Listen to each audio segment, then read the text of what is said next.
right. We are live. Hey. Alright, this is going to be a great podcast. Welcome back. Peyton was exhausted, so we took a few shots before this, so we're definitely feeling ourselves. I don't think we need to say that. But it's fun. It's Jason great. likes admitting that he's an alcoholic. Yeah, this is my AA therapy session.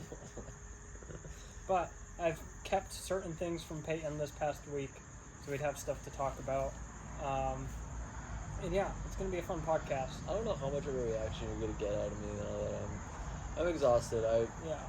Long story short, I got the job at Prodive Cans, and yeah, it's a lot of work, and second day of instruction sucks ass.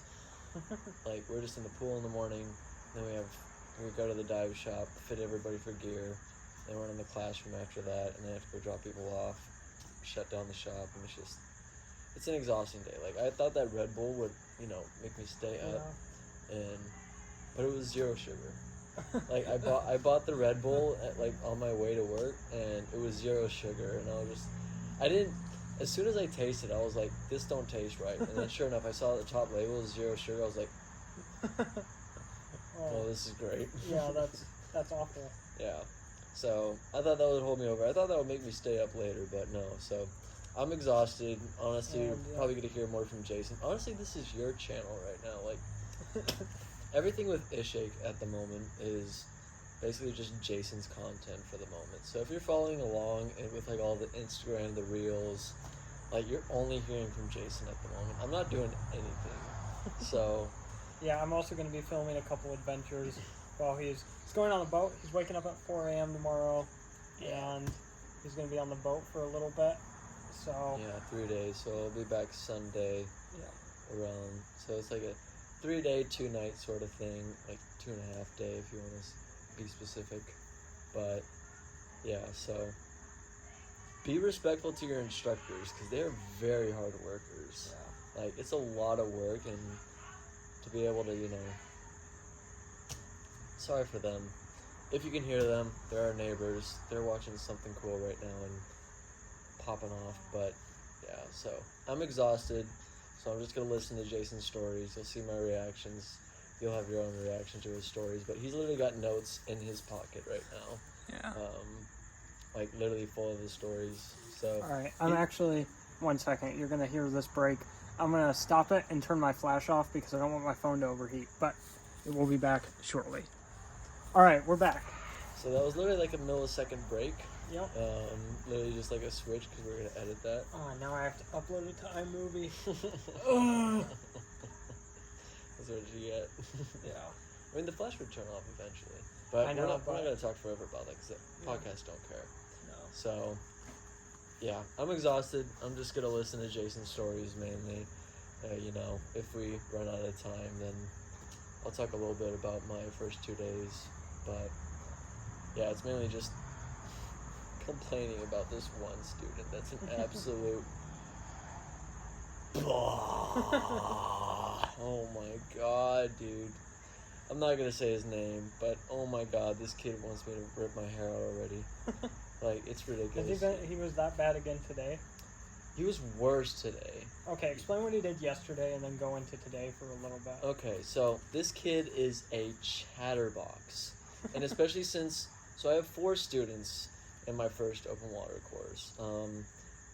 So I arrive on my second day. My first day was just like paperwork, videos, getting the whole rundown, paperwork wise. I literally did like an entire stack of like as thick as my finger of paperwork to do. And I couldn't even do half of it because half of it was like tax file numbers, bank accounts, and stuff like that. So I couldn't even do that. So I have half of that at my house right now, in my room, waiting to be done. So, yeah, that was sort of fun, but a lot of signatures, so many signatures.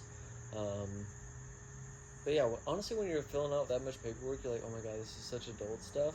But it's really simple, actually. Yeah. Like, when you're at this point in life, you're like, wow, paperwork isn't that bad at all. No, not at all. So, yeah, so honestly, all of it was pretty easy, obviously, besides the stuff that I just didn't have information for.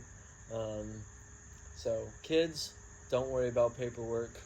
You'll know what to do once you get there. So yeah, first day was just paperwork, videos. Second day, I arrive. I'm like, hey, what am I doing? They're like, oh, you're doing an open water course. I was like, huh? And then she was like, or he, his name is Paul. Great dude. Great dude. Basically he was saying, yeah, you're gonna be not assisting, but like you'll be with Lucy in the classroom. Mm-hmm. So she's gonna be leading all of that. I was just sitting in the back, which honestly I was thankful for because I wasn't ready to do that. She's an absolute goat at that. She's been doing this for 20 plus years. Yeah. And she's a goat at that. She's been working at this shop for 10 years. Which I was nervous about. I thought they would throw me into that, but clearly they have like specialized instructors to do that. So she was like, or Paul, he was like, yeah, you're just gonna be sitting in the classroom with Lucy, and then you're gonna conduct all your confined water dives with your own amount of students. Because we had 16 students, so 5 went with Lucy. No, 6 went with Lucy. No, because we only had 2. Sorry. 5 went with Lucy, 5 went with Jacob, and then I had 4 myself, and then we had 2, like, pretty much certified divers, like, join us today. So, Jacob and Lucy both got an extra, so they were both doing 5. I was doing 4. I was still doing my same 4. And, yeah, all of my 4 students are kids. Like, honestly, maybe same age, if not, like, a year or 2 older than me, or a year or 2 younger than me. Like, I have one student that's still in high school right now. Jesus. So, yeah. Which honestly isn't entirely surprising, but it's kind of cool because, you know... That's how we started, too. We weren't... Exactly. So, yeah. But all of them are just, like, traveling the world. I have 2 Canadians, 2 Germans. And, you know, they talk all this talk about Canadians being such nice people, but oh my God, is one of my students a dickhead, bro. A freaking dickhead. And he has like a major crush on one of my German students because I have 2 girls, 2 guys. That's quite the long distance. Yeah, seriously, like, bro, you're not standing a chance. I'll get into the whole story about our lunch conversation because he sat with us instructors. Like, we all went to the Schnitzel House, which is like a place that sort of partners up with our dive shop, and we go there with all of our students. They get a 10% discount. Us instructors get free lunch, which I just figured out today. I thought I was going to lose all my $17 on lunch today. Yeah, we're struggling right now. We're struggling. Like, I need to get this tax file number now. Yeah, I'm alright, but he's definitely struggling. Yeah, I need to sell my car, because that's, like, the only way I'm floating right now. But yeah, $17 to my Dane. Jesus, dude, I'm so tired. Okay. Are you tired, or are those shots just... Shut up! So, well, I'm having a deja vu. I had deja vu saying I had deja vu. Does that ever happen to you? If you do, put it down in the comments below. Subscribe, like, turn your post notifications on. If you have deja vu. No, but, yeah, so I have 4 students, 2 Germans, 2 Canadians. One of these guys has an obvious crush on one of my, both of the girls are German, both of the guys are Canadian, which is really interesting. You can't answer the question I have. Okay. No, ask it. Okay. Is the German accent attractive? In some ways. If they're, like, flirting with you... It can be? Then it can be. But, like, honestly, like... If you had to imitate a German female... I'm not imitating a German female. I'm not imitating a German because, 1, I'm exhausted. 2, I am now kind of feeling it a little bit. But before this episode, I wasn't feeling it. But now I'm talking and my blood's pumping. But, yeah. So, no. I also have a girlfriend, so obviously it's not attractive. I got what I needed. Oh my God. Okay. So, also, never mind. Go. Where was I? Talking about your crush. Well, not your crush, but the crush you're still... Mariel, he talks about you all the time. He is a good, faithful man and a good boyfriend. I hate you, Jason. Okay, you're Thank talking you about how very much. you're talking about how your Canadian dude has a crush on your 2 German girls. So we begin our first confined session, and again, I was just told that morning that I was doing all these confined dives, and so basically you have 5 confined dives with your open water program, but we have a pool. Usually in Utila, like we have a dock. You have to go out in open water, and you have to come out in every single dive. But we have a pool, so we just break it up into the first couple hours, or we have 2 days at the classroom. Not two. We have 2 days that are like at the training center, and then you do all your open water dives on the boat. So, first day, I think I might have already talked about this on the podcast, but we do all of our theory and stuff like that in the morning for the first day, and then we do our confined dives in the afternoon. So I thought I had time to prepare, but I didn't have a writing pencil, like an underwater writing pencil, so I couldn't take anything underwater besides my slates. So I was just super unprepared because for this first confined session we do 1, 2, and 3. All 3 of those confined dives in one session. Jeez. And that's like a solid. It's about 20 skills. Yeah, that's a lot. That's a lot. Especially for the first ones, because they go through the first one super quickly. Exactly. Like, first ones, it's also my first, actually certifiable class. These are my first 4 certifications that I'll have on my record. I mean, I've assisted on a good amount of courses in Utila, and, I've led, multiple dives by now, but this is, my first certifiable class, and a whole first, set of skills that I'm doing. And I'm doing it unprepared. Yep. So it was just a mess. We were 30 minutes late for the entire thing.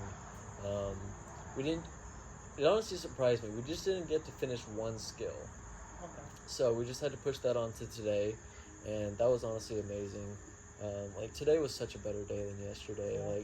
Yesterday.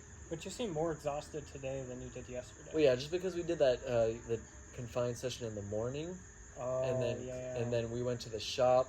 And then we went to the classroom, and then we had to shut down shop. It's a lot different when you do your, when you're already tired and you're doing your classwork in the morning, and then you get to wake up with your confined session in the afternoon, and then, do your drop off. And then we also didn't go to the shop yesterday. So yeah, it was just, second day destroys me. That's what I'm figuring out. That's why I got the Red Bull. I didn't need the Red Bull for yesterday. I needed the Red Bull for today. And that's what got me through. But now I'm just I'm just deflating. I literally feel my soul deflating. Yeah. When I got home, I was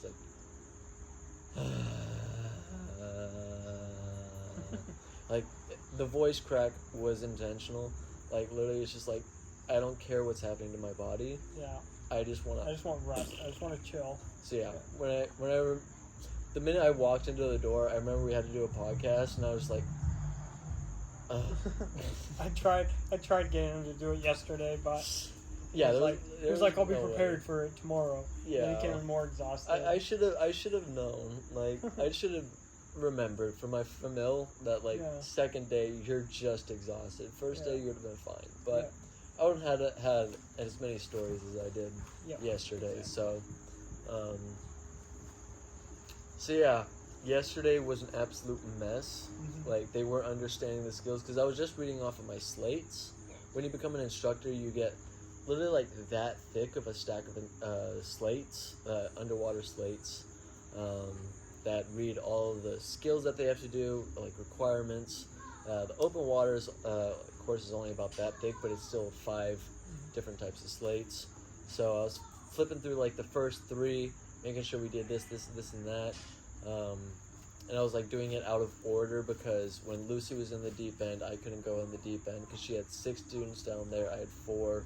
There's no way we were all fitting down there. So I just had to sort of sporadically do them all around. So yeah, it was just super unorganized. They didn't really get a whole lot of the the skills and stuff like that. I had to repeat myself multiple times, so it just made us late. I also messed up on their swims. I didn't think they had any swimming aids, but they could use their masks with their fins. So that made us like an extra 10 minutes late right off the Which we weren't gate. allowed to do when we were training. That's what I was Yeah. saying. I was like, in Utila, I was not allowed No. that stuff. No, not I was at all. not allowed that stuff. And so that's why I threw them in the pool. I was like, yeah, just do, 12 down and backs without your fin, just to make sure that we can swim.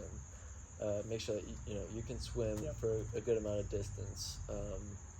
And then Lucy was looking at me. She was like, what are they doing? I was like, they're doing their swims. And she was like, no, they need their mask, snorkel, and fins. Like, they can use that. And I was just like, oh, okay. So I then still think they should have just done it. Like, they're already halfway through at that point. well, no, they only did like about 2 to 3 laps. Okay. At least like the top student did, which is Paula, by the way. Paula, you're a goat. Don't think I'm talking shit about you because you are the best out of the class. I'm not gonna be like, I should advertise the channel to my students, but then it's just like, Yeah. are you gonna care? So, I mean, and- if you're letting them record underwater, it might be like, yeah, we're going to put this on our YouTube channel. We're trying yeah, to... that's true. I That's could a do good way like to the do it. dive saga or whatever. Or like the guy who trained me, he has a couple YouTube channels, and Nice. yeah, he does a whole bunch of stuff like that. But yeah, so like then I had to like basically tell them, I was like, hey, sorry guys, I got this wrong. You actually, you're allowed your mask, snorkel, fins. When I specifically told them at the start, I was like, yeah, you just got to do this without any swimming aids. Mm-hmm. And then Lucy looked at me, she was like, no, they're allowed all of this. And I was like, okay, you guys can get out, we'll fit you up for fins, we'll get you a mask and stuff like that, and then you can start again. Yeah. So, right out the gate,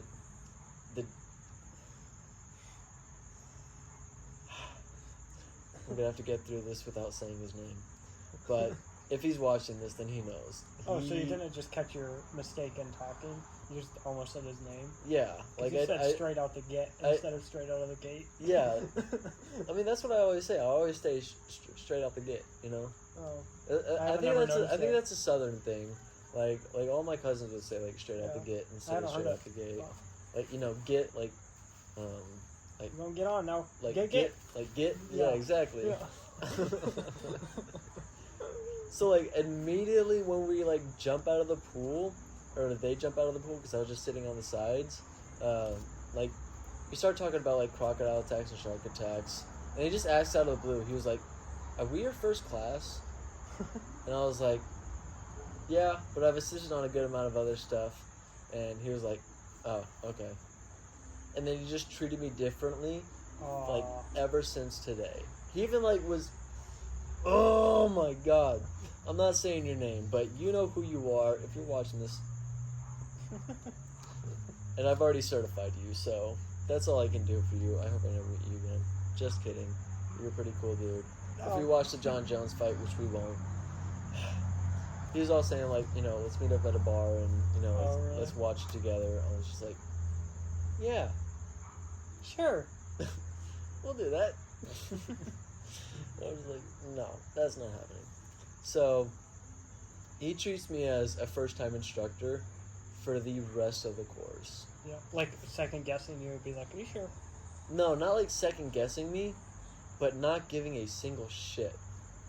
Like, That pissed me off. like every single time, like, we would do a skill, like, you could just see it in his eyes, like, he just has the least care.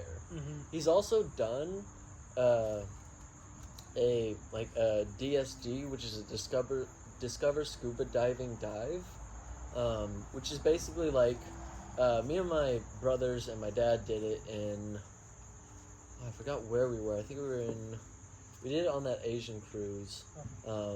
It's basically to where they just teach you like mass flooding skills, and they teach you a couple other things. I'm not entirely sure. Like, you rarely have to do DSDs unless you're primarily doing DSDs. Yep. So we did one of those before, and he just thought he was above everyone. But the funniest thing is, he's the shittiest diver out of all 4 of my students. He's the Jeez. worst. Like, I'm always waiting on him to do his task correctly. And he's had practice. And he's had practice, and he thinks he's above everybody. Like, when I give him the okay signal, everybody else gives me okay. He just looks at me, he's just like, I'm just like, bro, just do that. Simple just answer. do that. It's like, Like, I can't tell when he does that sometimes. Sometimes he'll make it really small. He's just like... So I'm just, like, holding up the okay at him, and he's like... I'm like, okay, give me the okay. Like, it's not that hard. Like, you're not that shit, bro. So it's just... I literally, like, maybe spent, like, a total of, like, 5 minutes in total waiting on him, which is a ridiculous amount of time, waiting for him to give me the okay, because he's just going, like... like that. Like, that's infuriating after every single time that I ask him. You're always moving your head underwater. Yeah. You're looking around. You're nodding all the time. And it's not like I can, like, make the signal, like, you give me the okay. Like, you know, it's just like, I'm just not going to do that. Like, I'm just like, okay, fine, fuck off, you know? Yeah. And he's a chatterbox. Like, he always talks to the other students while, you know, like, I'm instructing. He'll make, like, you know, a couple cracks on, like, how I'm, like, a first-time instructor. But the thing that drove me crazy the most was today when we went to the Schnitzel house, when we were, like, sitting at lunch.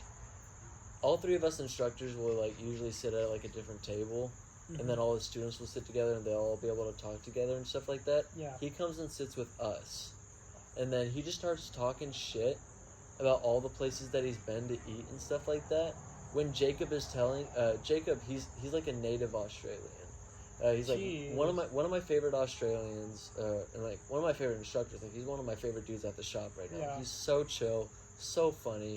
It just makes you feel welcome. He was also on my famil, my volunteer position, and yeah, he's just a great dude. He also does like Muay Thai and stuff like that. The dude's like 6'5". He's huge, curly long hair, nice beard. Like, the dude he's amazing. See, Mariel, that's your competition. Not another girl. It's that dude. It's a dude that does Muay Thai, has long hair. And has a beard. And has a nice beard. Is also an instructor. No, she's going to be a great instructor. I know that for a fact. She's going to be so much better than me. But, yeah, he just, like, Jacob's always saying, like, because, you know, this guy has been, not Jacob, but, you know, the guy. Yeah, the German. Yeah, he's been around. The Canadian, yeah. He's been around, he's tried all these places. I don't know how long he's been here, but he's been, like, to all these food places. And Jacob was like, yeah, you know, like, I've been eating there since I was a kid, you know, it's amazing food. And he's just like, yeah, those are the shittiest kebab I've ever eaten. And just starts, like, shit-talking on everything that Jacob is backing up. Like, yeah, that's good stuff. Yeah. And the guy is just like, yeah, just privileged. No. Yeah, privileged. And then he also, like, he, like, looks at me. He's forgotten my name, like, 2 minutes after I've told him. Like, he literally, like, looked at me at lunch, and, like, I've been working with this dude for the past 2 days straight. Mm-hmm. Like, you should know your instructor's name at least. Like, that's the least you can do for your instructor. That's easy, yeah. Yeah. And so he asked me at lunch, he's like, yo, man, I forgot your name. I'm like, Peyton. Literally not even, like, 5 minutes later, he's like, yo, man, because he was, like, talking about me, and he was like, I forgot your name again. I was like, Peyton. And then he looks at me, he was like, not to be disrespectful. And then he, like, talks to Lucy and Jacob that are at the other table, and he was like, if you guys stuck me with the new guy and we were, like, 2 hours late and stuff like that, like, I would be pissed. Like, it's a good thing that Lucy, you know, like, keeps you on track. Because, you know, we were like, late yesterday. Yeah. Like, we were the last ones in the pool, and, you know, we were just, like, 10 to 15 minutes late inside the pool, and we still needed a skill to do. I was like, that's your fault for talking so fucking much. Yeah, that's bullshit. Yeah, dude, he pissed me off so much. He's been an absolute piece of work. And then, like, literally, like, Jacob, we go to the shop to, like, fit everyone up for gear, and we're alone in the gear room, and he's like, yo, that dude is a piece of work. And I just look at him, I'm like... You have no idea. I just, like, put my hands in my face, I'm like, dude, he's been driving me nuts. Mm-hmm. I was like, nothing's made me really think about this job more. He's like, yeah, he's a piece of work, bro. Mm-hmm. And I was just like, yeah, that's what I've been dealing with for the past 2 days. And like, how are you keeping your cool? And I was like, if I had more alcohol, I'd be drunk right now. We had a lady, I heard this over the radio at Hartley's. It was like, hey, can I get a croc keeper? Some lady lost her shoe in a crocodile enclosure. And we were like, what? All of the, like, people around me were like, how does that happen? Like, how in the world does that happen? And sure enough, her shoe was on the other side of a enclosure, right in front of a crocodile. Oh, Jesus Christ. And their that's theory, what I'd do if I was in a crocodile. If I was Yeah. like, someone's gonna come try and get this thing. yeah. That sounds like a free So meal. all they did, they blindfolded the croc and snuck and took the shoe before it realized. So they just like put a hook on it, or do they? No, walk they up? just put a cloth over its eyes. Yeah. And just walked super silently and calmly and picked it up and walked away. Okay. But their theory is her shoes got wet somehow, so she took them off, put on maybe other shoes in her backpack, put them on the ledge over the crocodile enclosure, and like leaned over to look and knocked one of them off. But they're like, Okay. how in the world? Like, that's the only explanation. Are you throwing shoes at crocodiles now? Like, Yeah. it was ridiculous. That doesn't make sense. Or, you know, she just like had a mosquito on her foot and just like flicked her foot really hard. Yeah, it does not make sense. But we were all dying when that radio call came over. Imagine being that, you know, like you're just chilling with a crocodile and, you know, chilling with the crocodiles, like feeding them or whatever and stuff like that, and then you just see one chick like, my croc, croc, in a like lake infested with crocodiles. Like, what are you talking about, lady? And they it was a crocodile that is kept alone, but it's the biggest crocodile in the park. Oh wow. Yeah, it was the biggest crocodile in the park that she happened to lose her shoe. Was it what was his name? Like Gregory or George or something like that. I don't know if we saw him because I haven't seen him yet. Yeah, no, I know we didn't see him. I remember we were looking for him. Yeah. In his, because he has his own enclosure, right? Yeah. Yeah. So I remember we were looking for him, but we didn't see him when we went. Me, Also, Jason, and Josh went to go visit Hartley's, and that's how I found out about the volunteer. I was walking along the freshwater bridge, and I just had my hand over, and all of a sudden I heard this thing, and it was a freshwater crocodile jumping up at my hand. My hand was high enough, like I was in no danger, but I was like, yeah, oh, that's you why guys I are get those actually just ready. guardrails Yeah, high. yeah, yeah. But Yeah, that's awesome. So what kind of like have they made you like, you know, like pass out like food sticks or whatever? Like, what's the coolest thing you've done so far? right now I spend my mornings working my ass off with mammals and birds. So I just knock everything out that I need to do, which is usually just cleaning enclosures or preparing food, or if I'm in the bird aviaries, I'm counting birds and hosing down the deck and just doing all the tasks for the first half of the day. And then after the first half of the day, it kind of dies down a lot. So I go around to all the mammal keepers because I don't want to be that dude who's like, I'm just getting past the mammals so I can go to the reptiles. So I always ask them if there's anything I can do. When they say no, I go straight to reptiles. When they say yes, whether it's food prep or anything, I'll go and cut fruit, and basically until they're like, no, I don't really have anything. I'm like, all right, I'll go check with reptiles, see what they need to do. But the coolest thing I've done is playing with monitors, like trying to tame those, for sure. No, that's a lie. It was getting in with the Komodo dragon. I was about to say, Which I was is- about to ask about the Komodo. Which is a monitor lizard, so I guess it counts, but that was the coolest thing I've done there. But I don't know, I love the mammals and birds, and I learn a ton, and it's great, but I always cannot wait to get to the reptiles. Yeah. But I still always wake up super excited because I get to go play with kangaroos and wallabies and wombats and everything like that. Yeah. It's just fun work. Yeah, it is. Yeah, it's really fun work when you're maintaining and stuff like that. Yeah, I don't mind scooping poop. It's cool. You got Yeah, animals sure. around you. I was realizing this. I was like, if you're doing what you love, there's gonna be parts of it that you don't like. Yep. Personally, I don't like cutting up fruit. I'd much rather go scoop poop out of enclosures. Really? Because when you're cutting up fruit, it's just you, the fruit, all of this. When you're scooping poop and cleaning out enclosures, you're watching out for an animal. You're looking around. You're watching what's around you. You're still surrounded by animals, no matter what. And I realized that, and I was like, yeah. And I was thinking, you kind of just, when you're working with animals, you find the positive in everything. Like, I'm scooping poop, and I couldn't be happier because there's a kangaroo right to my, and there's wallabies hopping up the hill. Yeah. So yeah, I'm sweating, raking the stupid poop that stinks into this thing, but if I look to my left, there's a wallaby there. There's a cute animal. And even if I'm cutting produce, hey, I get to go feed this later, get to see an animal. Yeah, exactly. It all pays off. It all works together, which I've loved. That's what I'm learning too. Like, even though this classroom and this confined stuff like sucks, and I would never care to do it. Yeah. Like, just once I'm done with all of that, like these people are going to be seeing some stuff that they've never Yeah. ever seen before. Yeah. Like they're going to be seeing massive amounts of coral, fish that they've never seen before, fish that they didn't even know existed. And they're just going to be blown away. I mean, they're spoiled. Like honestly, people that get open water certified here are spoiled. Yeah. No, they and definitely are. they need to understand that like very few places on the earth look like this. Yeah. No, nowhere on the earth looks like this. So I'm gonna make sure that, like, you know, like I tell every single one of my students, I'm like, hey, you can't go to every single dive location Expecting this. and expect this. Yeah. Because you're only going to be let down. Exactly. And the only place you can really recommend is Cozumel, where that's like Cozumel, Indonesia, yeah, like the Galapagos. yeah. Everyone else, you're going to be prepared for letdown unless you can learn to look for the small things and appreciate the like constant which they're fish. not going to get until they get like past like maybe 100, 150 dives. Yeah. To where I'm at, you know, where like I've gotten really experienced with the reef, like such as Utila, and I'm just looking for those tiny things, and I'm flipping out when I find those tiny things. Yeah. Once you understand the environment you're in, and you're not just having that broad definition of it's a reef and it's fish, your whole life is different. Exactly. And it's the same when you go to a zoo. It's the exact same thing. Yeah. Like, no, that's not a frog. That's a rare frog that you're only going to see right here.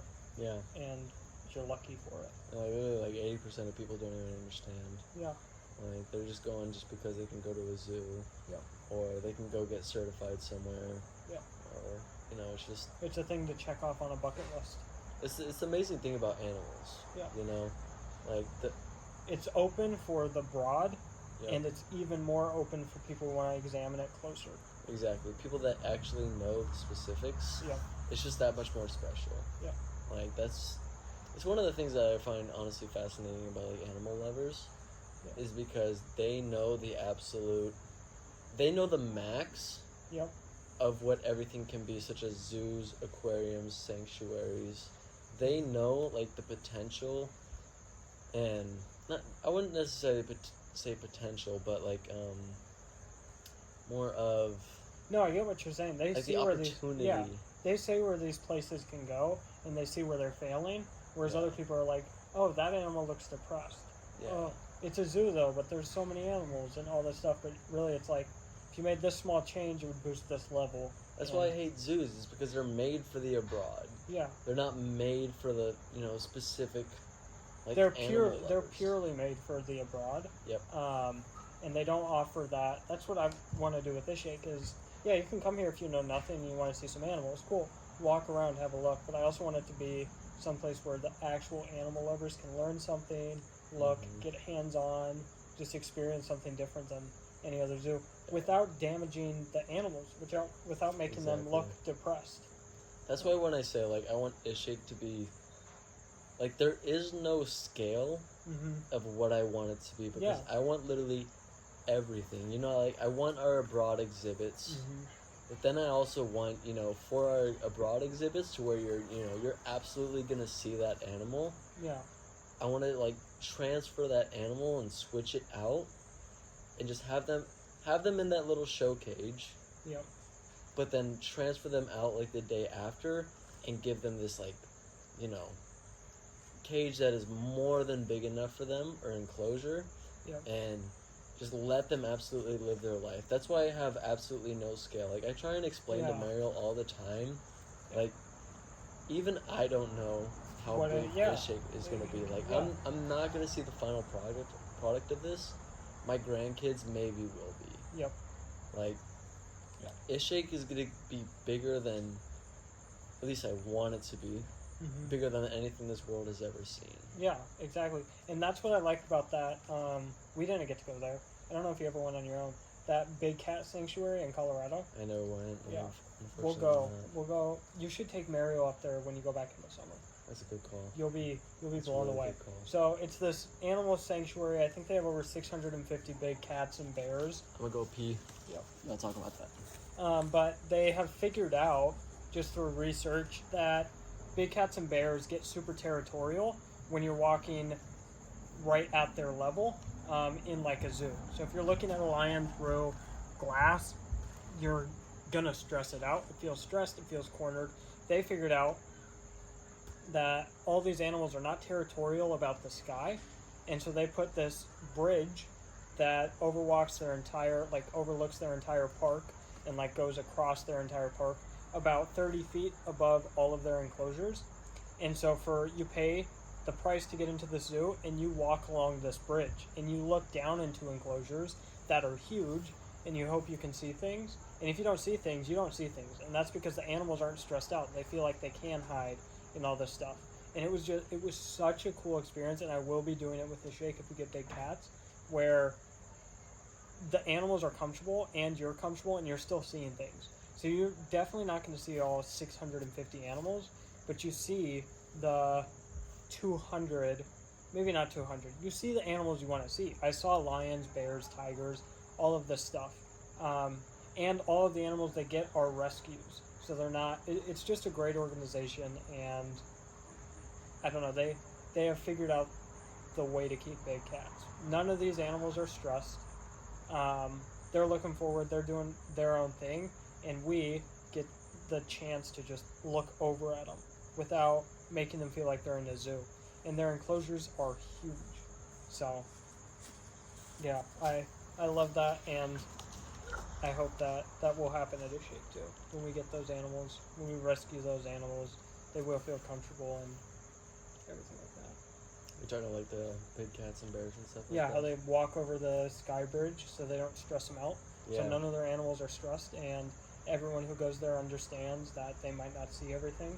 Yeah, you don't got like a bunch of 8-year-olds like knocking on the glass. Yeah. Like, roar for me, roar for me. Like, Exactly. shut up. Yeah.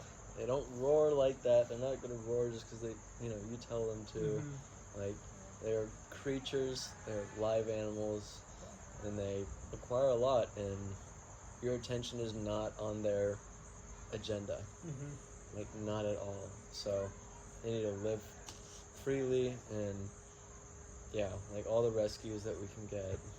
That's the only thing that we'll have. Yeah. Like, absolutely. Like, we're not gonna. Big cat wise. We're not gonna accept from any breeders or anything like Yeah. that. At least not like big cats, bears, stuff like that. Like, we're not accepting for breeders. Mainly rescues that strictly cannot go into the wild. Yeah. Because that's just I'm getting choked out by this incense right now. But yeah, it's just the people that sell big cats and stuff like that and breed them for money. They disgust me. They're a shame to this animal hobby. Yep. And they make all of us look bad. Yep, exactly. Like an absolute shame. And yeah, they make me sick. Mm-hmm. Absolutely sick.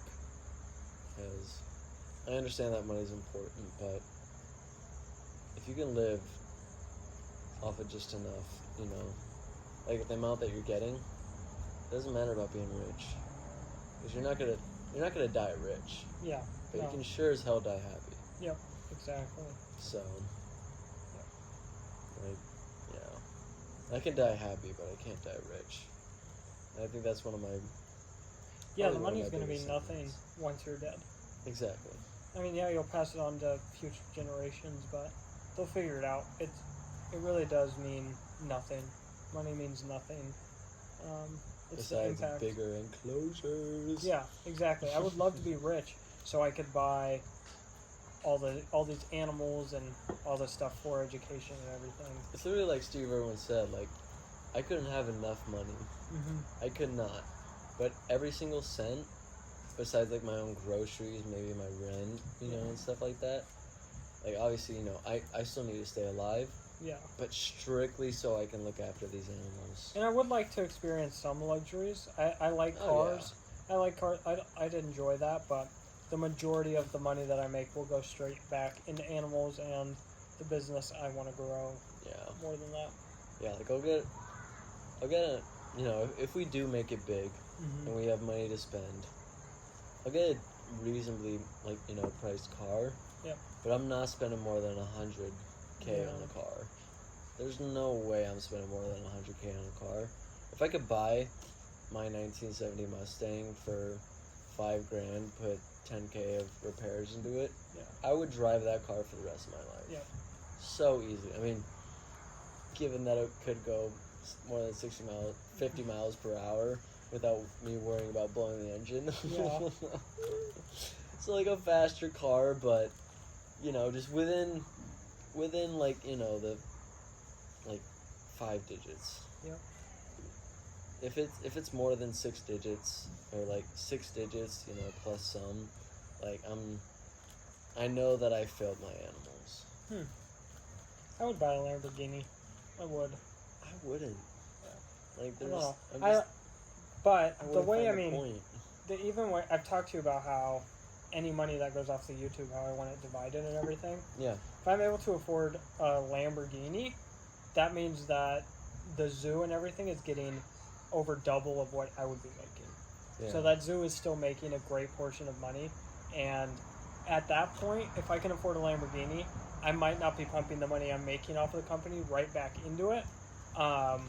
I might be spending that on things I enjoy on top of reptiles. But until it gets to that point, like, it's going to be us funding everything. Yeah. The only way I buy a Lamborghini is if the iShake company does not need it. Like, if there's like... If it's stuff that you saved up off of your own savings. Yeah. Like that if it's stuff like my pay cut whenever we start iShake is not going to be huge. But if for some reason that cut makes enough for me to buy a Lamborghini, I'm going to buy a Lamborghini. Yeah. That's my cut. It's I could get behind that. Yeah, my cut comes last. It'll always be, this is at the top, everything else is taken care of. Here's your portion of it. Yeah. And then maybe I'll invest in real estate and buy some nice cars, maybe a nice watch, something like that. But honestly, I don't see it. I don't know if it will get that big. There's no way. Yeah. I'm not striving to buy a Lamborghini. That is not my goal. My goal is to not be financially stable enough to buy a Lamborghini. My goal is not to be financially stable. Yeah. My goal is to build iShake and do what I love. And if that happens to coincide with me getting a Lamborghini, it happens. If it happens, it happens. Yeah. That's big word. I'll accept it. Yeah. I think that's just me mainly talking about, like, not buying a nice sports car. I think that a lot of that comes from Utila. Yeah. Like, I realized how materialistic I was. Mm-hmm. Like, every single trip that I've made before, like, I packed so much. Yeah. Like, the amount of books that I packed for when we went to Hawaii, and, like, ridiculous. All this extra shit that I just did not... I never used, like, any of my Hobbit books. Yeah. It was, like, literally all my Hobbit books and my, like, extra little utensils, like, it made an entire another, like, 50-pound bag. Yeah. That cost me another, like, $50. I threw away 2 huge black trash bags of stuff when I moved from Hawaii back to Colorado. Yeah, exactly. It's just... You just don't need it. Utila made me realize how materialistic I was, and, yeah, when I came here, I packed 2 big bags, but one was mainly just all my scuba gear. Yeah. Like, that's just something that I brought needed. Clothes. That was my bags. Yeah, clothes. And then... Other small essentials. I don't even know what they would be. I'd say the other, like, materialistic item I had was just my posters and stuff like that, so I could deck out my room. Yeah. But even then, that just took out, like, that... Like, maybe, like, that thick and, that much at the bottom of my suitcase. I remember my suitcases. They were, they were some gifts that I got before I left Hilo from some of my closest friends. Mm-hmm. It was things that meant a lot to me that I wanted here, with some knives, other stuff like that. But other than that, it was clothes and blankets, because I realized blankets are always needed, especially if you're going to have people over. Like, if you have people over, they drink a little too much, you drink a little too much, no one's dragging them home. Either you're going to sleep on the couch, or they're going to sleep on the couch, and everyone gets cold every once in a while. You're going to need blankets. So I brought all my blankets. Here? Yeah, I have all of them. It was most of one of them. So that's where you got all those from. Yeah. He literally has, like, a little, like, polar bear den on his bed. I have just this skinny sheet that came with the Airbnb. Yep. Blanket. I love, especially in Denver, in the winter, if you go over to someone's house, I hate when there's not, like, a blanket there. Like, I want to be warm. I want to be comfortable. Like, when I was sleep over at my homie's house, like, either I needed a blanket or I was finding, like, their spare clothes on the ground, and I was piling up on that. Yeah. Or, like, a towel or something. I would be lucky if I found a spare towel. So that's why I brought the blankets and the clothes. And other than that, it wasn't. I don't have a lot of material things here. Yeah, me neither. I would say the most, like, materialistic thing that I have is a couple gifts that I have to remember Mariel, and then my Smaug dragon. Yeah. Like, I would say that's pretty much it. Yeah, it's and all. then obviously like my knives, my tomahawk that I brought. Not tomahawk, but my free Bass Pro Shops axe. And yeah, just just like a handful of books that I stuffed in my backpack. And yeah, I was a pain to get over here, but I don't care. So yeah, just like Uchilla really made me realize that I don't need to be rich. I don't need to have things. Yeah, I don't need it. I would enjoy it, but I don't. It's definitely not a need. You know, like I'd enjoy it, but I'd also enjoy it for the moment. Like I would not enjoy that forever. Yeah, exactly. You know, it's on the back pedal for sure. The rush of a Lamborghini or like a nice sports car would only last for so long. Yep. But then it'd just be like, I'm driving my car. Yeah. You know? Yep. So that's why I don't think I could ever buy more than like a car that's more than 100,000. You know? Unless the viewers want to see that, pitch us some money. We'll put our future Patreon in the link. We'll go through it in the link down below. Alright, I'm going to talk to you about my stories. Oh boy, he busted out his note cards. Alright, we'll talk about fucking Pedro's Pizza a little bit later, but we'll start with Hartley's. Okay. I either got a concussion or was bitten by a spider. And I have no idea. How did those correlate? You'll see. I have no idea how this happened. Well, no, I know how it happened, but I have no idea which one it was. So I think you have a concussion. No, I think it was a spider bite. That would be my guess. But, anyways. I'm so interested. Yeah. I am. So I'm working with the monitors early in the morning. I'd gotten off, like, the mammals a little earlier. So I went over and checked. Playing with these monitors, and I, like, ducked down, and I stood up, and I smacked my head against one of the open doors. And it hurt, but it was not the worst head trauma I've had at all. It was a bump. I was like, okay. Question. Huh. It was when I pushed you and you fell on the pool floor? Or No, I just slept. slip? Yeah. That was the worst. That was the time I had a concussion. Yeah. Okay, but yeah, no. So I was like, oh, it's just a head wound. We're fine. Like, I hit my head. Great. Keep playing with the monitors. Go back to mammals. And then, like, a couple hours later, my head just starts hurting. I have the worst headache I've ever had. Like, I came to that conclusion. And I walked down from there. I was like, okay, this hurts. This is fine. Usually my headaches only last a couple minutes and then they go away. Yep. I don't have long headaches. So when this one was past 30 minutes, I was like, oh, this sucks. This is weird. And I look and I see, like, just in probably a fifth of my right eye, right over here, there's just this blurry line. Like, I can't see this blurry thing, and so I'm like, okay, that's weird, and I see it everywhere I look.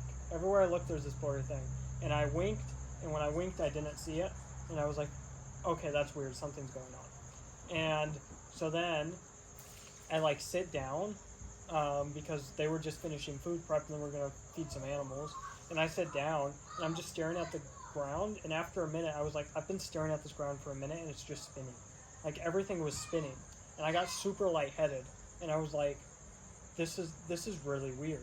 I was like, all right, I'm not going to the office and telling them I need to go somewhere on some of my first days. I've done this before. I'll be fine. So I drank 2 bottles of water and continued with my day. And that took away the blurry vision and the dizziness, but my head was still throbbing, and even worse now. And it had been an hour past then that my head has just been killing me. And so I walk, and after like 30 more minutes of that, I just asked her, I was like, hey, do you have any Advil? She was like, yeah. So I took 2 Advil, still happened, clocked out of my shift, sat in my car, had a headache the entire way home. That's why I went to take a nap as soon as I got back, because my head was still killing me 2.5 hours later. And I just laid down, and when I woke up from the nap, I was fine. But I did some thinking. So at first I was like, oh, absolutely, I hit my head, that's a concussion. Like, that makes sense. Yeah. But I didn't hit my head super hard. Like, all I was doing was standing up. It was not like a huge smack. Yeah. When I went back through, like, the memories of that day, what I realized is when we were cleaning out some of the koala enclosures, I felt a pinch on my neck.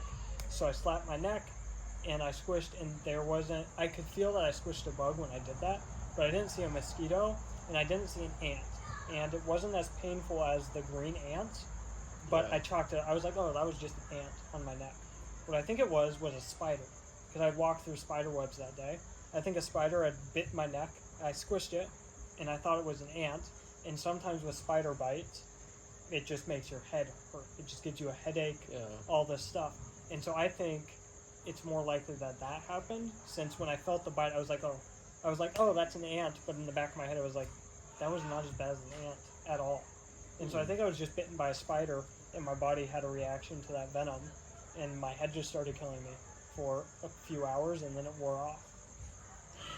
Well, like, any other thoughts going through your mind? Like, you know, you had the blurry vision, you had the serious headache. I was like, oh, I might Were go you thinking- blind. I was thinking, like, yeah. I was like, half of myself was, oh, I need to get to a hospital because I don't want to lose my vision. The other half of me, the arrogant side, was, oh, I'm not a pussy. I can do this. I'm just tired. I'm dehydrated. That was the other thing, and that's the There's thing. the Jason I know. Yeah. So I drank 2 bottles of water and fought through it until I just, like, when they were talking to me and teaching me things, my head was not there. I was zoning out because, like, my head hurts so bad. Like, it was ridiculous. It was the worst headache I've ever had, and it lasted for 2.5 hours, like, on the drive home and everything. And I don't think that was a concussion. Like, that doesn't sound like one. No, it just didn't. I wasn't you also nauseous. had a serious concussion as well. I wasn't nauseous. I remembered anything. I was lucid. It just, from what I've heard with certain spider bites, that's kind of one of the symptoms is a terrible headache, or you feel super sick and down and everything. Especially if it got you on the neck. Yeah, and so part of me thought, okay, I'm gonna have to go to a hospital eventually. But the stubborn side was like, I'll give it a day and figure it out. Because I've had that, like, randomly happen sometimes where one of my eyes just goes a little bit blurry, but it only lasts like a minute max. And it's usually because I stare at a light or I rub my eye a little bit too hard. But after a while, I was just like, okay, this is weird.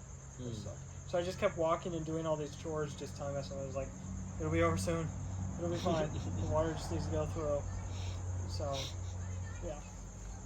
That's what happened. Oh my god. But also, there was no, like, bite mark. There was a little red thing, but it wasn't swollen or anything. So I do not know what happened. Did you check immediately after, or? No, it was when I was in the car. When I was in the car after the majority of it had gone, like, if I was working, if I was driving with the headache I was doing when I was working, that drive, I don't know if I would have driven. I might have just, like, taken a nap in my car. I was about to say, like, if you did need to go anywhere, like, you better not have driven. Yeah. So, like, it was such a bad headache, it was just hard to focus. So I don't know if I probably would have driven if it was still there. But it had lessened by that point. And so I looked, and there wasn't any red mark. It was like, it looked like a pimple, but it wasn't like a bite mark that I've seen. So I have no idea. No idea what happened. Interesting. Still don't. And I'll never know. So if you're a nurse or A doctor. an arachnid Person. arachnid person. I don't know the study of insects. What's more but- likely, a concussion or was I bitten by a spider? Yeah. Please let us know so Jason doesn't get put in a wheelchair by next week by some And either that serious was concussion or just a spider painful bite. week. Like, that happened, and then the next day I was bitten on my arm by a mildly venomous snake. That itched. Then I got a food bite, and it bruised my entire knuckle. I was scratched up by monitors. It was a very painful week, but it was fun. I had a blast. All right, next story. Next story. This is Gonzo. So, do you remember a couple weeks ago I told you that What is Gonzo? he's a black cockatoo? Okay. He's the bird that got out and started following me, and so I had to get in his cage so he'd hop back into his cage. Oh, okay. Do you remember that story? Yeah. The guy that can't fly. Yeah. The volunteers There's a on, YouTube reel of that. Yep. Volunteers are not allowed to interact with this bird. It's just a sign there. But I saw one of the employees just had him out almost around lunchtime. It was a little bit before. Just had him out sitting there. So I sat down with her and I just started talking to her about it. And she was like, yeah, he just really likes volunteers. And I was like, oh, okay. And she smells fresh blood. Yeah. She was like, I ended up finding out the reason he likes volunteers is because his keeper, the person that raised him, would hit him. And she, like, would wear, like, she'd smack him with different things when he would misbehave. So he doesn't trust people with, like, brown shirts because that's what she wore when she would hit him. Like, she'd I think she was an employee at Hartley's, and they ended up letting her go or firing her. And they Fired figured at- out, yeah, they figured out what she was doing, and so he only trusts people with blue shirts or certain things. So I have a blue shirt. All the volunteers have a blue shirt. So he's just drawn to people with blue shirts. Everything I'm going to tell you in the story is all out of love, which I love. But she was like, yeah, you should hold him. I mean, if you're confident, just put your arm out. He'll step up on your arm. And I was like, I was super hesitant. And I love that.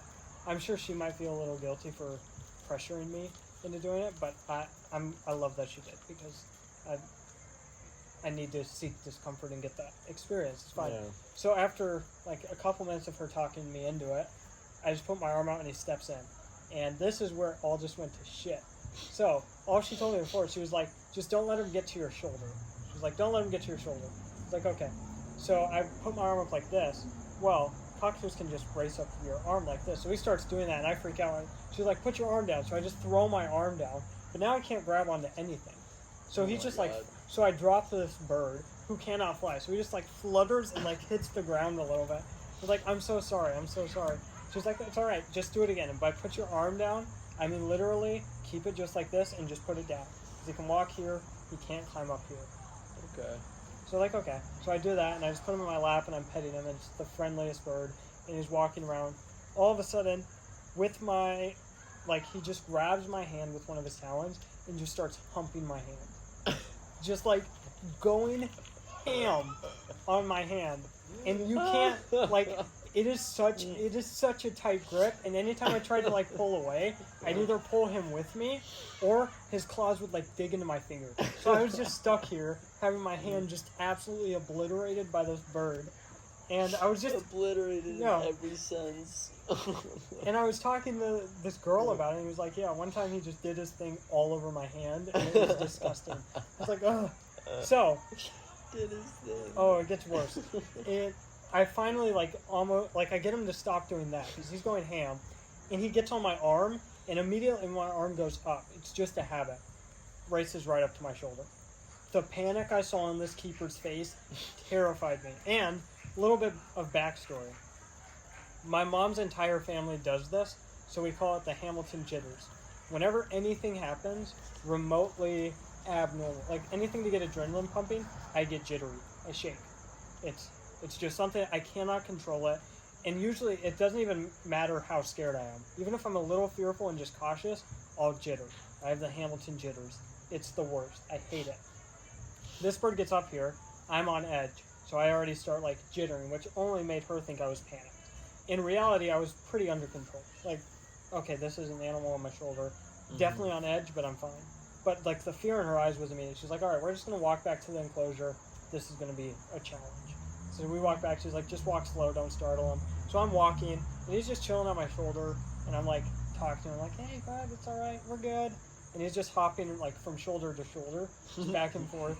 And we finally get in the cage, and she was like, all right, you're going to have to just brush this cockatoo off. Basically, you're going to go up to a perch, put your shoulder and him in between a branch, and just push up. So he has to step onto this branch, or he's going to fall off. I tried that for 10 minutes, and it just didn't work. And he would get on my back. I would stand straight up, and he'd just be hanging on the I don't know how he was staying on. But he was just holding here, and he figured out that when I would go to a branch, if I ducked to get my shoulder under, he also would duck. Like, he figured this out. They're so intelligent. So she's like, all right, this isn't working. And the whole time, she's like, all right, there is another option. She was like, I can grab him, but when I grab him, he's going to bite you. Like, he's going to bite you, and he bit me in the back, and it hurt so bad. And you can tell this girl is not, like, she has a high pain tolerance. She, like, if she says something hurts, it's going to hurt. So I was like, I just had a food bite. I don't want another bite. And so I try for another 5 minutes. I'm just like going to the back of the cage, and he's just hopping. And at one point, he just starts screaming in my ear. Just like the cockatoo scream. And it's making my ears ring, which is making me panic a little bit. So I'm just in there shaking because I have like I'm jittery. I'm composed, I'm calm, but I'm jittery. And so she's like, all right, this is the last option before I have to just grab him. We've been here for so long, like, we've tried everything. You're just going to have to take your shirt off. And she was like, just, like, take your shirt off and he'll have to fall off because he's not gripping your shoulder, he's just grabbing the shirt. That's how he's holding on. So I like try to wiggle out of the shirt. I take my shirt off, and then just like the bird just goes off with it and gets out of the cage, and they put him back in. And so I step out, but I'm just surrounded by 2 different girls with my shirt off, just after this bird. And so I'm like trying to inside it out, but I'm jittery, so I can't do it like fast enough. So I just stood there for like 2 minutes without a shirt on. And finally put it on, get my hat, everything like this, everything like that. And then one of the,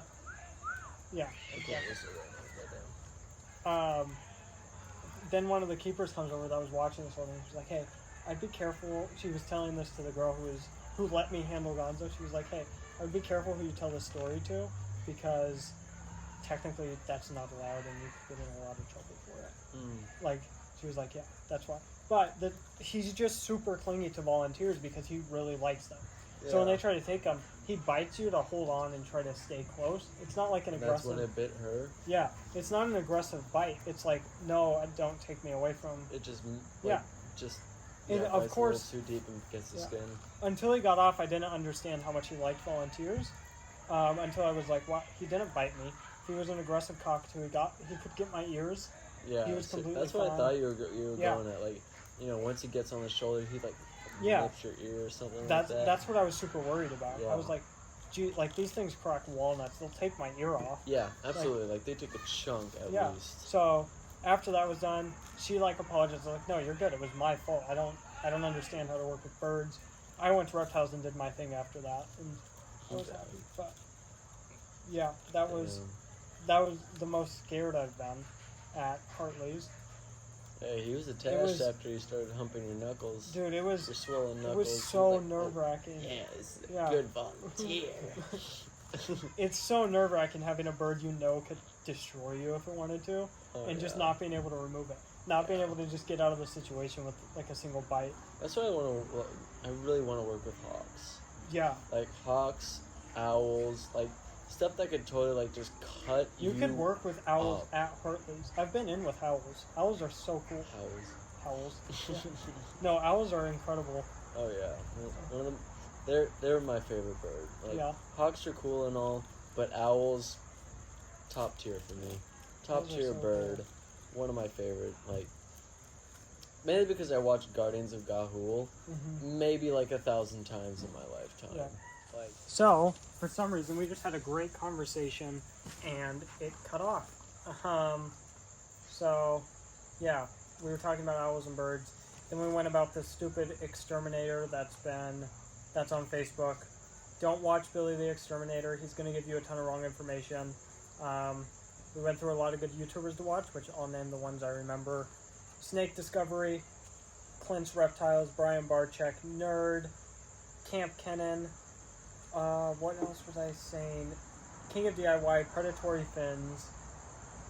There's one more I'm forgetting. There's a few more. Definitely a couple of fish channels like AVNJ, the Fish Corner. He's a pretty small channel, so I mean we're even smaller. But he's got a buttload of fish tanks. Good old hood dude, and he's got a good amount of information. So just go show him some love as well. The Fish Corner. I love all of his videos. His videos are pretty long, but packed ton of good information. The history in your aquarium, kind of a weird dude, but he knows all his facts. He's got it down. So like we highly recommend all of these like fish and animal channels. Because I was saying like a solid 80 to 90% of all of our knowledge has probably come from YouTube. And then we fact check them with but like none of the YouTube channels we just named, I don't think I've ever fact checked anything that they've said. No, and if they make a mistake, they come out in the next video and they correct it. Exactly. They're like, hey, actually, sorry, I was wrong about this.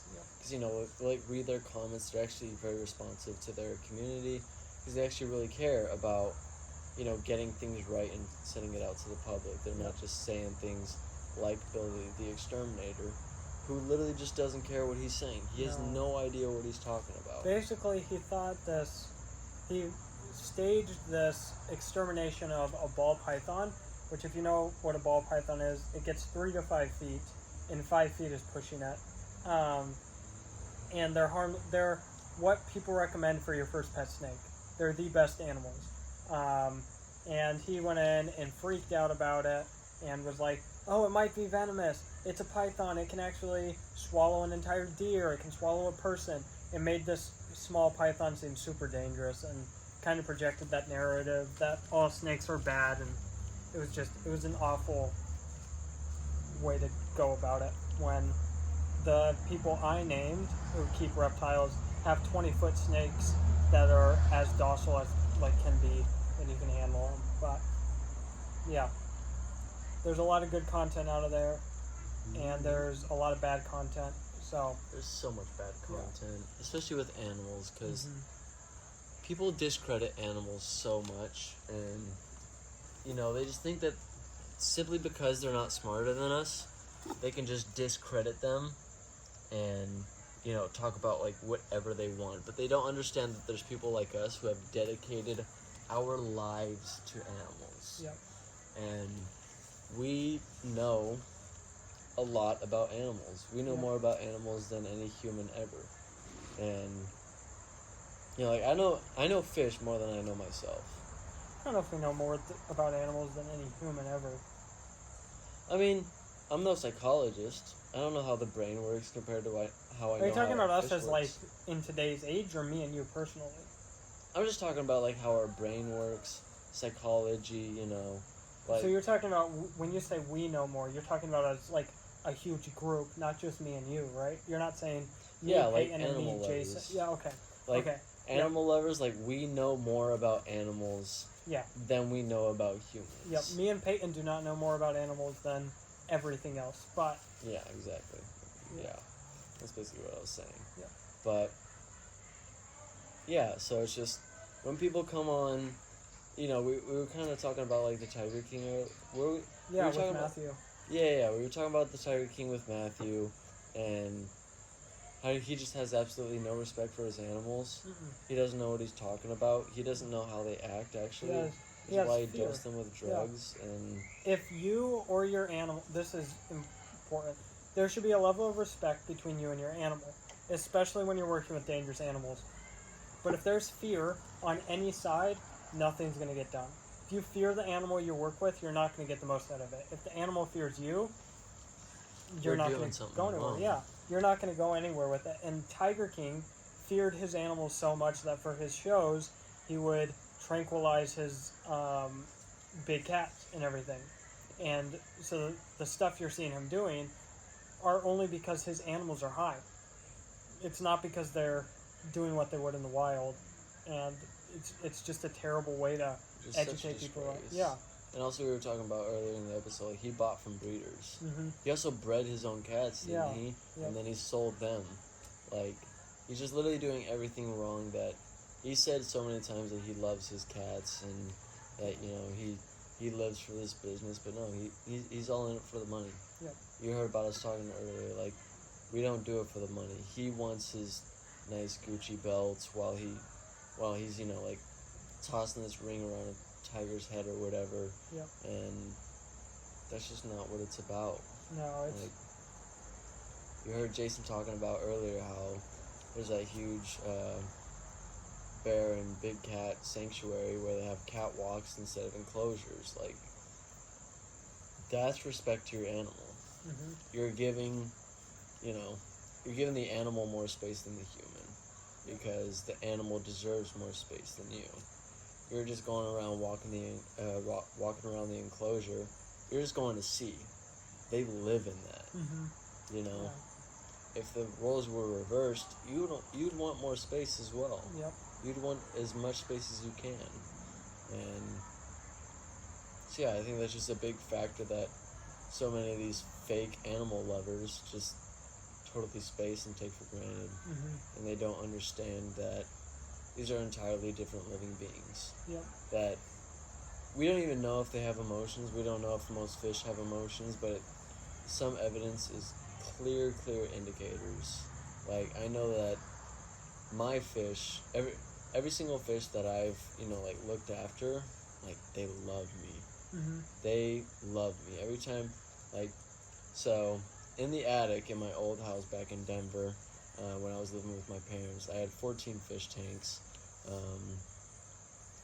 I'll probably, like release some reels or something like that, or some photos of my gallery. So I don't think I even talked about this on the podcast before, Yeah. but back in the day, I had about 14 fish tanks, ranging from 2.5 gallons all the way up to 55 gallons.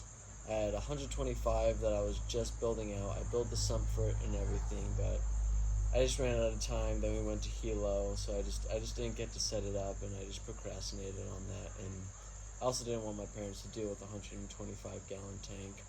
So, long story short, eventually when I sold all my stuff, I gave it all to my homeboy, and then I sold all my tanks and racking systems. But I had this little section of my attic that was basically like a sort of little like cube area, and then it had some windows on that side, and that used to be like a little like bookshelf area, and then like there was like a desk there for when my brothers lived up there. But when I moved up there, I was like, this is so boring. Mm-hmm. So moved the bookshelf out, moved the desk out, and when I started to get more and more tanks, me and my brother had built some racking systems. I had a four 10-gallon setup of one rack, a 3 20-gallon rack, a single 40-gallon rack, which I also put my quarantine 10-gallon tank under, and then I had a double 55-gallon rack.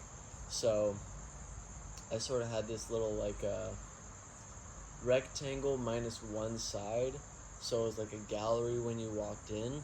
There were 55 gallons on your left, a 40-gallon breeder tank was in front of you, and the 20s and 10 gallons were on your right.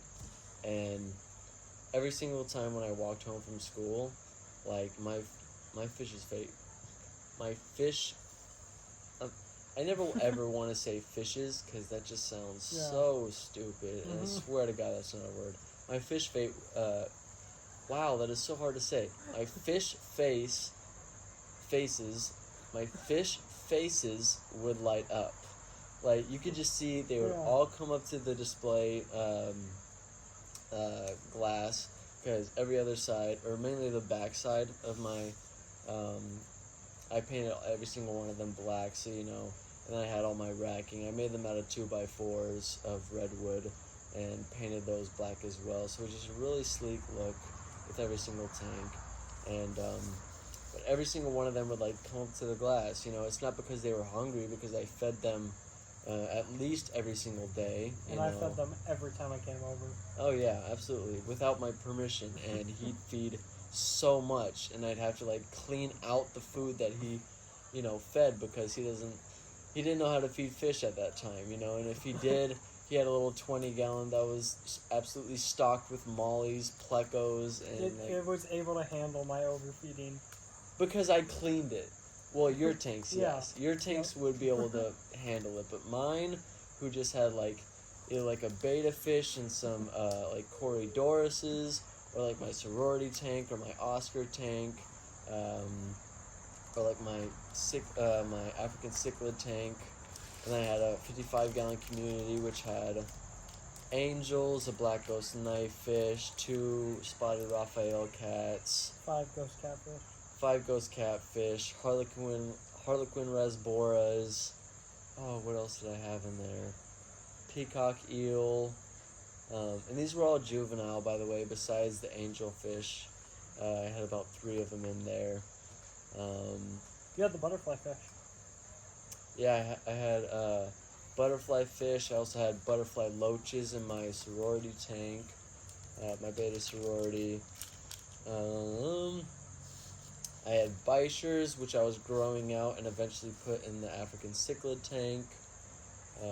I had oxalotls in my 40-gallon breeder. I had two leucistic oxalotls. So honestly, just like a beautiful setup. And then I eventually bred panda corridoras, which was a successful breeding. I tried to breed betta fish for years, and it just never worked out. Because I just never had the facilities. Eventually, when they would blow a bubble nest, I just couldn't find the right mate for whichever betta that it wanted. It's honestly really hard to breed bettas because you need to get like the age right, and the only bettas that we would find were either the ones that were at like Chugs, for those that know, like Petco or PetSmart, and you had no idea how old they were. And if you did, then the females were always younger than the males. So yeah, it was just really hard to breed for some reason. Breeding guppies is easy. Oh yeah, I mean, you literally just gotta get you gotta get like just a pack of 10 guppies, throw them in a 20-gallon. And they're breeding, yeah. Yeah, they're breeding. You literally don't even need like a solid setup. Like, you just need to just feed them like, you know, every day or 2 days or something like that. By the way, if you're a new fish keeper, jeez, how's this vodka feeling? Cállate. If you're a new fish keeper, you honestly don't need to feed your fish every day unless your fish, you know, is like specifically required to be fed every day. Like I know a lot of saltwater fish need to be fed every single day. But most freshwater fish, if you keep them nice and healthy, you keep their water parameters nice and good. And you know, like they're obviously healthy, you know, they got fat bellies most of the time. You don't gotta feed them every single day. I've honestly went a week without feeding them, without realizing it. Well, that's pretty bad. Yeah, and they. You know, the only reason that you should go without feeding your fish for a week is if you got some monster fish. Yeah, a lot of my fish were obese when I was keeping them, so they could handle going. Yeah, but oh my God. You shouldn't wait a week to feed your fish. But I'm saying that to show they can go a long time unless without you have eating. monster fish, but then you already know. But yeah, I mean, fish can go a long time without eating. Feed them every other day or every 2 days, instead of every single day, day and night. And I don't know about that. I don't know about every like 2 days, but most fish, if you keep them healthy, keep their water parameters good, you know, constantly feed them, especially once you get them, definitely, you know, this is only for like your basic like PetSmart, like mollies, guppies, betta fish, angelfish, plecos, or whatever like that. Like feed them every day for once you get them. Do that for the first couple months. You know, if they survive then, and you know they're healthy, then you can start putting it off like for like maybe like, you know, don't feed them like twice a day. You know, just feed them like once a day. You know, if you skip a day, then they'll be totally fine. They'll be hungry next time you go and feed them, but yeah, you know, you just don't need to do that 2 times a day sort of thing. Fish just honestly don't need that, and that's honestly just gonna put more work on you in the end. Mm-hmm. Like they're shitting more. Yep. They're, you know, you got a lot more like food waste, especially if you don't know how much to feed your fish. Then you're gonna have a lot of food waste at the bottom of your tank, and yeah, you're just gonna cause more water changes. That's more work on you. You know, I did 25% water changes on every single one of my tanks. We were talking to Matthew about this, about my water changes, but yeah, my water changes literally took about 4 hours every Wednesday. Yep. So if you think your water changes are bad for your little 10-gallon every 2 weeks, shut the hell up. Yep. You don't know what it's like until you have a gallery, alright? Oh my gosh. I carried by 5-gallon buckets up a flight of stairs. Steep stairs too. Not normal stairs. They were steep, bro. Like, yeah. Solid. And yeah, I would fill a 5-gallon bucket up with my bathtub water. While that was filling up, I throw my dechlorinator in. Since Denver moved up their pH to like 8.2, 8.3, I had to buy a neutral stabilizer. Pour both of those in, mix it around while it's still filling up, make a whirlpool. As soon as that would fill, switch in the next bucket, carry that bucket up, dump it in the tank, run back down. Hopefully it's not overflowing, because by then I already threw the other dechlorinator in and the neutral stabilizer in for that bucket. and hopefully it's not overflowing so you're not wasting your chemicals. Mm-hmm. Take out the bucket, throw in the next one, the chlorinator, neutral stabilizer, pick up that bucket, run up, go dump it, and rinse and repeat. Like, I was doing that for literally like 2 to 3 hours, sometimes even 4 hours straight. Yeah. Like for my 40-gallon, or no. Especially when a tank would crash. When you knew something was Oh, yeah. going wrong. When you knew When you had something to was do a going wrong. 75% water change. Yeah, dude, that was insane. Oh. Like once I first got my African cichlids, Yeah. and like I had an ammonia crash, my brand new Salvini cichlid died, and I could just tell like the water was just murkier. I was like, okay, I'm changing this out. So I did a 75% water change on that, which was a whole like 35 gallons. Yeah. Which was insane. And like, you know, my racking system wasn't the most efficient thing ever, especially not for 5-gallon buckets. Like, I was spilling so much water. Like, that wood is probably rotting right now. Your attic is about to collapse in 2 years. Yeah, seriously. Like, they better not put another gallery up there, or else that thing just totally straight through the floor. But, yeah, long story short, take care of your fish. Do your research. Know your fish, okay? Like, they're smarter creatures than you think, and definitely a lot more than you give them credit for. So, know your fish. Do your research. It's really not that hard. And don't keep them in a bowl. Oh my gosh. I will break... If I ever go into somebody's house, and I find a bowl, I'm taking this ring right here, and I'm punching that shit until it breaks. Like... And yes, the fish will die, but it will be put out of its misery. Oh no, I'll take it in like a red Solo cup. I'll take it home. I'll be like, bro, I'm giving you a 20-gallon. I don't care if you're a beta fish or a molly or whatever. I don't care. Like, you're gonna live the life after living in that little hole. Yeah. So, bowls are disgusting. You buy a bowl, I will break it.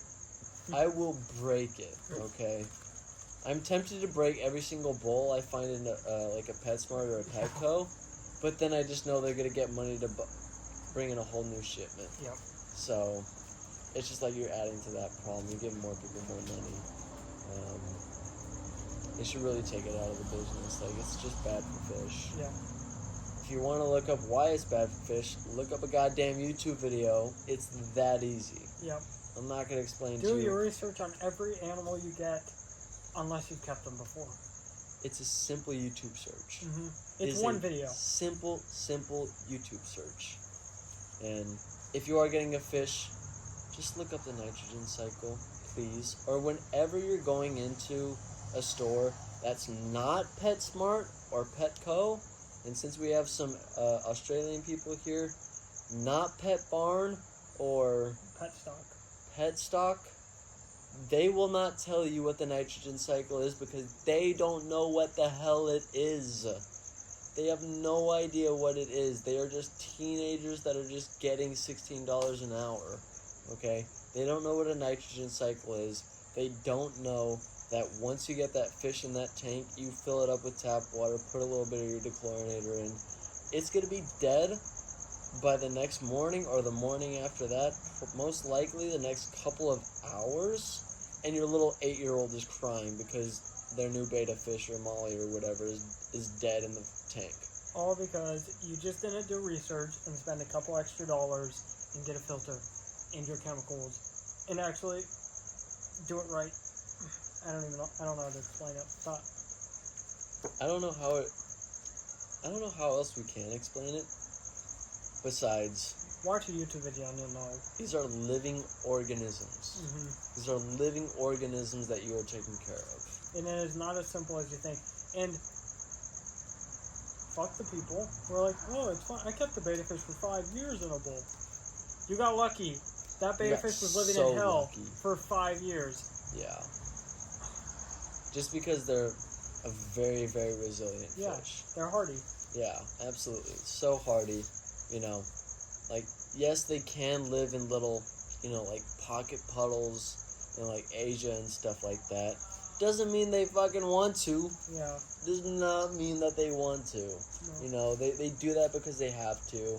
And they built the resilience to do that over hundreds of years. Yeah. It is not because they choose to. Give them a 10-gallon. If you know your stuff, and you buy like a short fin female or like a short fin male, you can maybe do a 5-gallon if you stock it right, okay? But I would not ever go smaller than a 10-gallon for a betta fish. Yep. Okay, because 90% of the people that ever get a fish get a betta fish. Yep. And they stick it in a bowl or a 5-gallon. They're like, oh, these they live in tiny little mud puddles. Like, Yeah. not because they want to, because they have to. Let's just say an alien picks you up from outer space, has no idea what you are, no idea what it takes to keep you alive. Would you feel safe? Would you feel safe? Yes. So just do your research. Yeah. Literally everything is on YouTube. Like, I look on YouTube now for the things for the things that I need help before I look on Google now. Yeah. Also, because I'm just lazy and I want to hear people talk to me about it rather than read it. But still, like, everything about animal keeping is on YouTube. Just look it up. And if it's not on YouTube, it means you're advanced and you don't even need to hear the rant that we just went on. Seriously, like you're already on. You have your own channels and your own websites. Yep. Like, you know what you're talking about. This is for the beginners. And it's not a lot more expensive. I just watched Brian Barczyk do a video on how to build a $100 leopard gecko setup. So you might be able to find it for $75. Spend the extra $25, and you'll have a great setup that will survive its entire life for a leopard gecko. It's not hard. Just do research and spend a little bit of extra money. Exactly. Which is why my old roommates, May and David, don't have fish bowls or little 5-gallons. It is? It's still recording? It's like hella blurry. It's like so blurry.